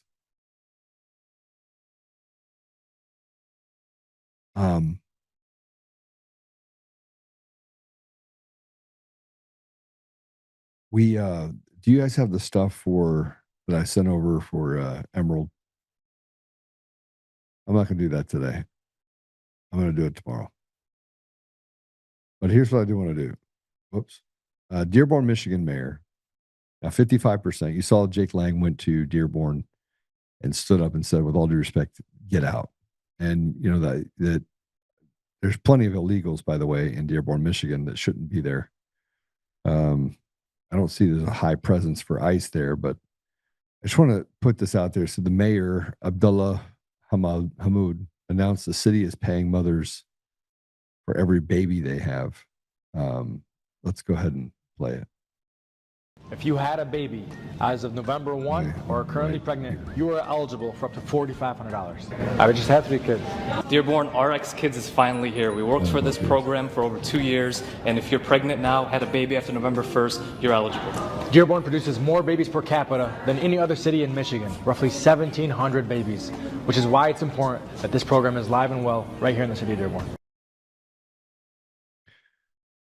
So the only problem is that it's going to only give money to Muslim children. And if that's not enough, in Minnesota, this is a sheriff. This is a sheriff that's speaking in Somali inside of our borders. Let's go ahead and play it. As Somali, we work for you day and night. We stand for you and serve you. As you know, we came to this country as refugees.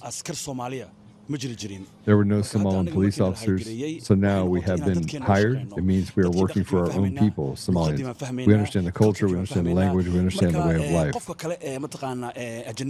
That's why we are different from foreigners or white officers. We help bridge the gap. So thank you again. And know this, every Somalian police officer, whether you're in the homeland or abroad, works for you, Somalians. And when you're asleep at night, we were arresting, we are the ones protecting you. Somali first. Americans are being made as slaves. White people are being villainized. And a new script, you know, that it said that history is written by the victors, and it appears that the victors are people that just want to separate themselves from us and make us demons. And here's AOC caught on a hot mic walking through the halls of Congress. And this is why I said, is violence the answer? Let's go and play it. They're learning is that Democrats are weak, and that next time we just need to hurt working people and working Americans more to get them to fold. We need to hurt. Next time we just have to hurt Americans more to make them fold. You're their slave. And if you didn't catch all that, you are their slave. You are their slave. You're their slave.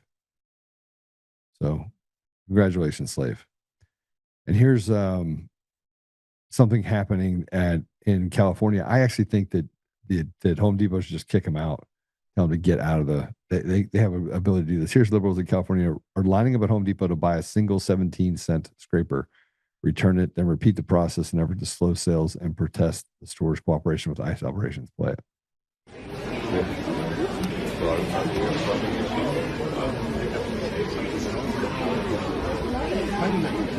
Dracula Richard's drummer. That's what actually was out of position. Can everybody's attention, please? If you're purchasing something, I have been volunteering with. We can come to this side. Come to this side for the customers to walk through. Not the same.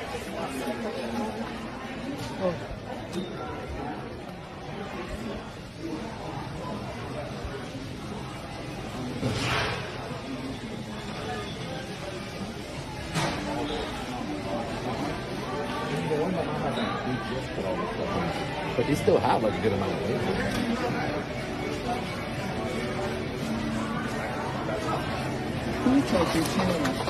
What are you buying? Nice scraper. Nice. What are you guys buying? We are buying ice scrapers. Right. Thank you. Yeah, these people are just flat evil. Make Americans victims. And here's a TikToker freaks out because a law enforcement officer called a female she. Ugh. How dare you? Hey TikTok, can you guys help me spam call the Mon County Probation Office in Monongalia County, West Virginia for being transphobic as I usually don't make videos like this, but I have no other avenue to address this situation and I'm so pissed off about it. Like, I have to do something, so here we go. I took one of my clients today to the probation office, and he is a trans mask individual, and he went back to do his drug test. And when he was back there, the front desk lady came out and said, she'll be right out. And I politely said, you know, he goes by he, him pronouns. And she looks at me and she says, she has a vagina, so she's a girl. And I was just like stunned. Like, I cannot believe that people are still saying this shit, like, on the job. And then they wonder why queer people and trans people are not showing up for probation, not showing up for day report, not showing up for drug court, because they're misgendered and met with violent transphobia every step of the way. Long story short, my incredibly vulnerable black trans mask client was put in jail today, and the woman who said this about / to him wouldn't even tell me her name. Would not even tell me her name. And the other people that were there at the office backed her up. Okay, so let me get this straight. Just for all the normal people that don't want to cater to the ridiculous, I just want to put this out there for you so you can understand what we're talking about here. This, whatever you want to call it, freak that was just on here once was there, and the woman who was in law enforcement was this person, by the way, who was obviously a woman, was there because she committed a crime.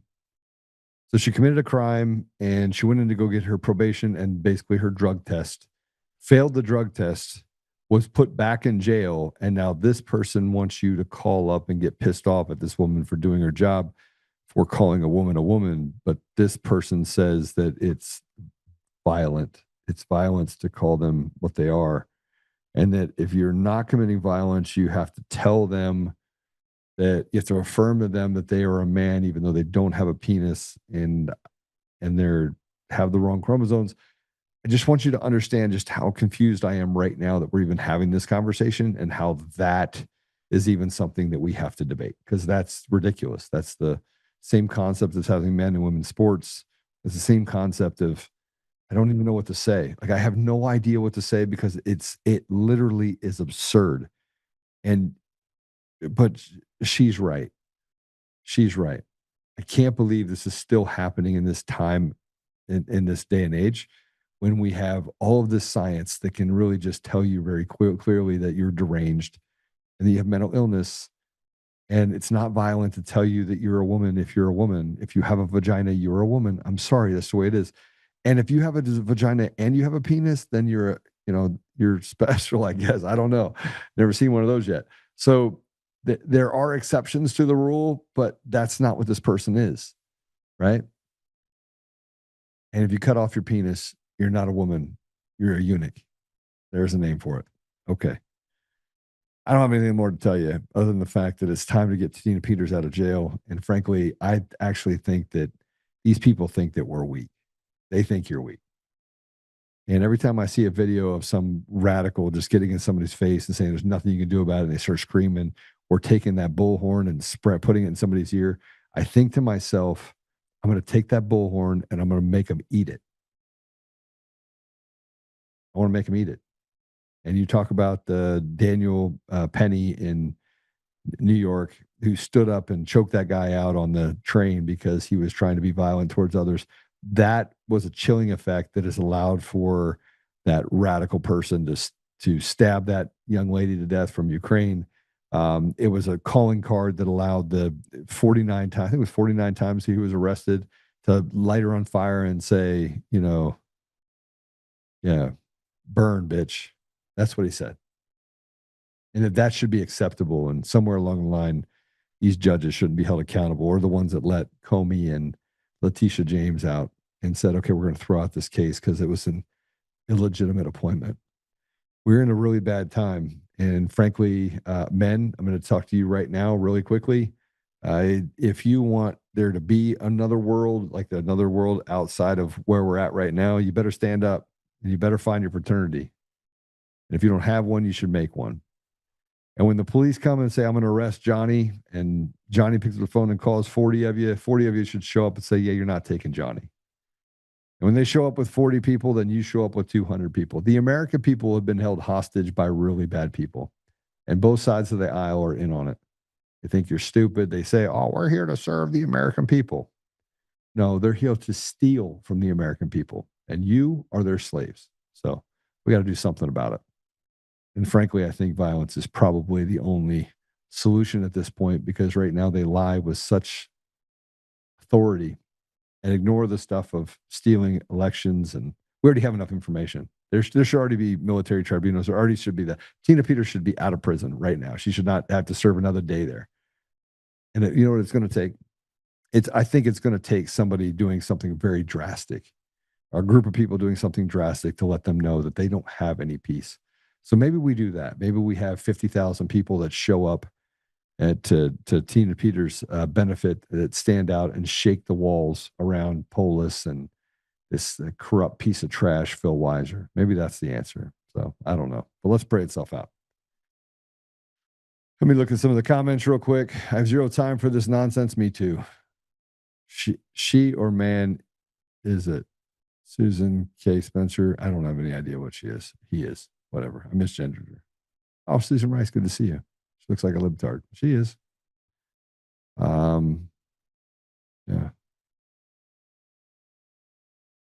All right. Father God, thank you for having us today. Thank you for the time that Jared was supposed to spend, that was able to spend with us.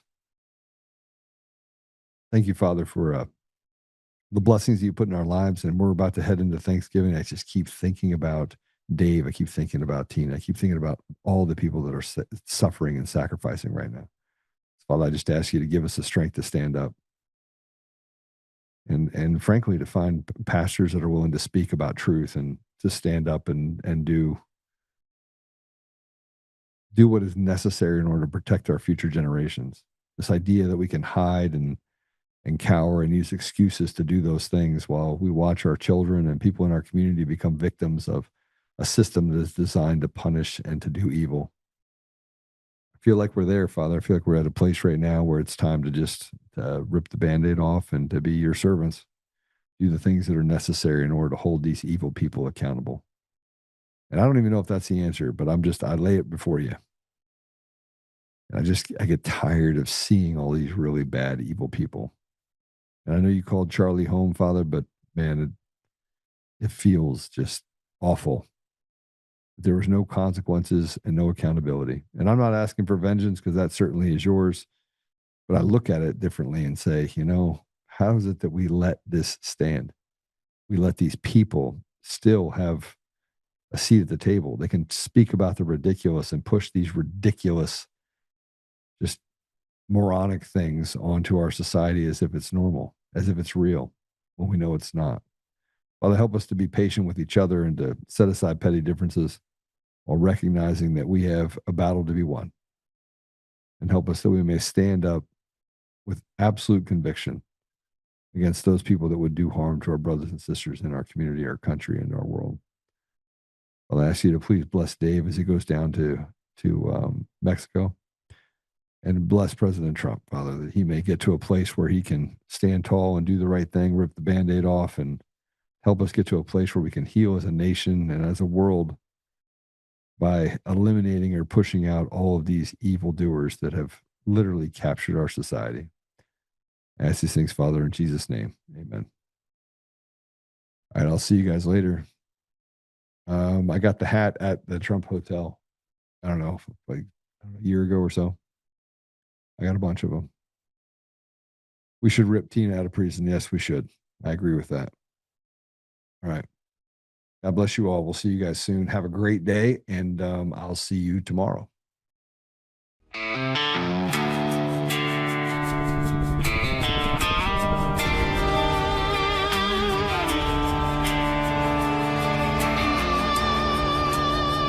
Rise up untamed in the heart of the fight where the wild ones roam. Joe Oltmann's calling, bringing truth back home. From conservative daily to this untamed fire, we shatter the silence, lifting spirits higher. No chains can hold us, no lies can prevail.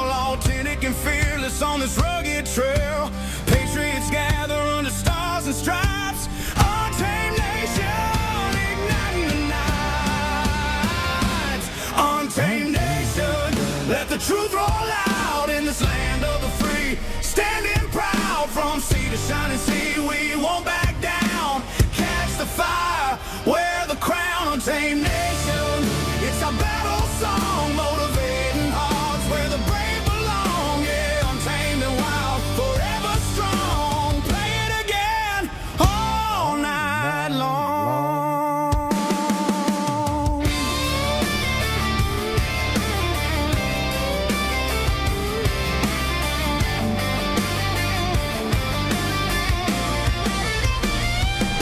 Break the mold, chase the real.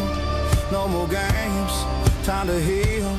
Joe's voice leads the untamed crew. Truth matters through and through. Untamed nation, let the truth roll out in this land of the free. Standing proud from sea to shining sea, we won't back down. Catch the fire, wear the crown. Untamed nation, it's our